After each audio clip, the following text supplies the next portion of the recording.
যে আমরা যে 5 দফা ঘোষণা করেছি এবং সেই কারণে গতকাল থেকে আমরা এখানে লাগাতার অবস্থান কর্মসূচি নিয়েছি এবং আমাদের প্রথম দফাই হলো সমস্ত ধর্ষকদের বিচার নিশ্চিত করার জন্য অতি দ্রুত বিচার ট্রাইব্যুনাল করতে হবে। মামলা শুরু থেকে শেষ পর্যন্ত 90 দিনের মধ্যে নিষ্পত্তি করতে হবে। এর মধ্যেই আজকে দেখেন আমার বোন আসিয়া চলে গেল। ইনকিলাব মঞ্চের পক্ষ থেকে আমরা এখানে আমার বোন আসিয়ার জন্য গায়েবানা জানাজা পড়েছি, তার জন্য দোয়া করেছি।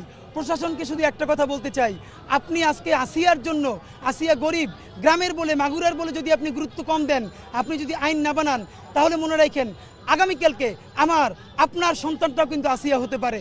সুতরাং আর যদি বাংলাদেশে কোনো আসিয়া দেখতে না চান, তাহলে প্লিজ দ্রুত বিচার ট্রাইব্যুনাল করেন, 90 দিনের মধ্যে মামলা নিষ্পত্তির ব্যবস্থা করেন এবং ভিকটিমের পরিবারকে আইনি সহায়তার ব্যবস্থা করেন। এছাড়া আমাদের গুরুত্বপূর্ণ যেই আমাদের দাবি আছে, আপনারা জানেন আমরা বলেছি জুলাই, শাপলা এবং পিলখানা গণহত্যার অতি দ্রুত দৃশ্যমান বিচারিক কার্যক্রম শুরু করতে হবে এবং খুনি ফ্যাসিস্ট আওয়ামী লীগকে অতি দ্রুত নিষিদ্ধ করতে হবে। তারা যেভাবে রাজনীতিতে ব্যাক করার চেষ্টা করছে, বিভিন্ন কার্ড খেলে, এটা আমরা বুঝতে পারতেছি, তাদেরকে নিষিদ্ধ করতে হবে এবং যারা 2013 সালে শাহবাগ নামক উচ্ছৃঙ্খল মব তৈরি করে বাংলাদেশ রাষ্ট্র ধ্বংস করেছে, তাদেরকে আইনের আওতায় এনে জিজ্ঞাসাবাদ করতে হবে। এই দাবিতে আমরা আছি এবং আমরা থাকবো ইনশাল্লাহ।